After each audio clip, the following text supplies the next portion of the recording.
Following the release of their groundbreaking debut album, Definitely Maybe, in 1994, Oasis were part of the so-called Britpop phenomenon alongside artists such as Suede, Pulp, and Blur. Oasis and Blur, the two biggest Britpop competitors, started a furious fight that was a trashy rerun of the British invasion rivalries of the 1960s. A charity football match in 1996 between Liam Gallagher and Damon Albarn, who sparred like stags, would be the turning point in this PR battle. Throughout the 1990s, Oasis developed a reputation for attracting criticism from other musicians, even outside of this most notorious conflict. Their disapproval of Radiohead's more somber counterbalance to Britpop caused comparable waves of hostility. Noel Gallagher continued to express dislike even in 2015, after Radiohead had undergone 20 remarkable years of musical development.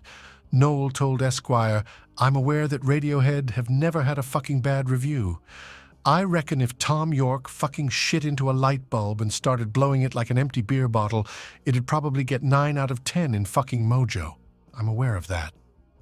In a 1995 interview with London Calling, Tom York, the frontman of Radiohead, addressed some of the Gallagher's controversial remarks. "They're a joke, aren't they? It's just lots of middle-class people applauding a bunch of guys who act stupid and write really primitive music," Tom said. "Then people say, oh, it's so honest." A year later, Radiohead recorded a parody cover of Oasis's 1995 hit Wonderwall during a session for CBC.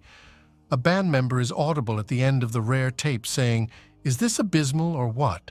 To which Tom York replies, "Yep, it's always good to make fun of Oasis, though."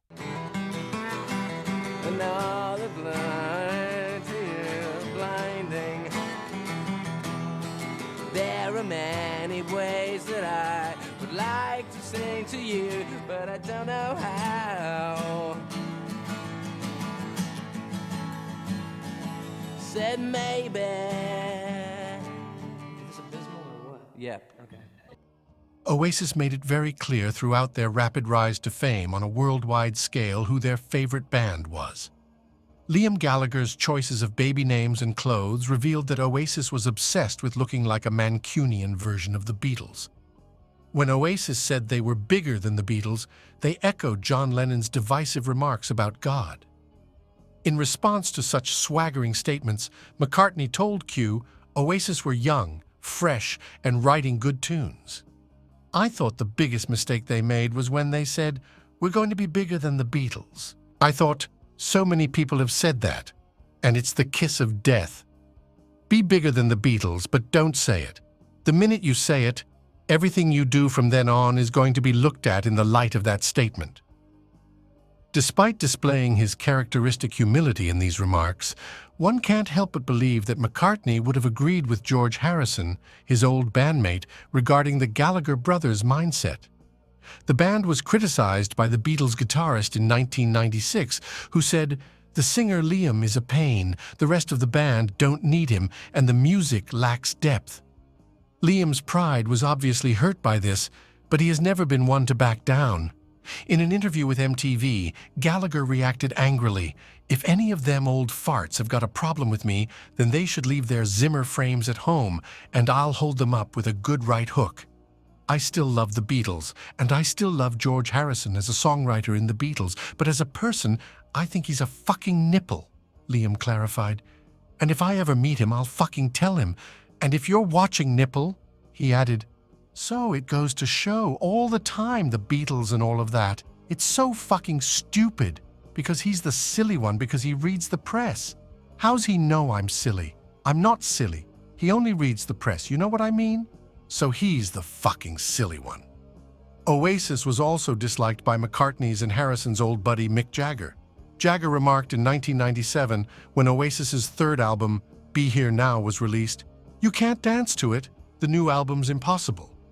During an Absolute Radio interview in 2010, the leader of Rolling Stones spoke on his feelings toward Oasis. He addressed the band's lack of energy on stage by saying, "Well, that's what they do, they don't move. That doesn't mean to say they don't connect. They do connect sometimes. Sometimes they're not always good ways." Jagger went on to speak on the band's attitude.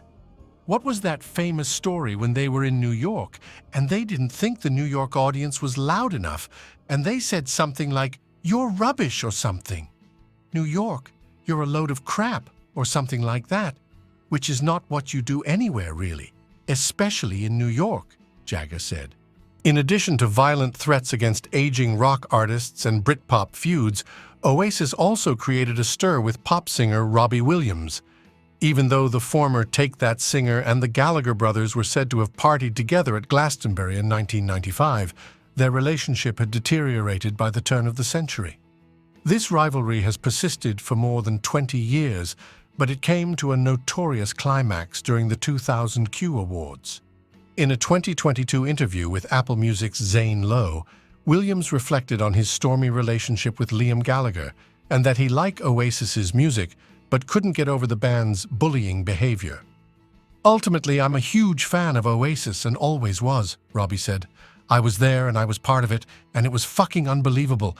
Incredible hedonism, reckless abandon, and rock and roll, and let's turn it to 11, 12, and let's see where this goes. It's part of that competitive nature of me, too." Also, they were gigantic bullies, too, to the whole industry, everybody in it. "And I didn't like that," Williams added. "A lot of that still remains inside me.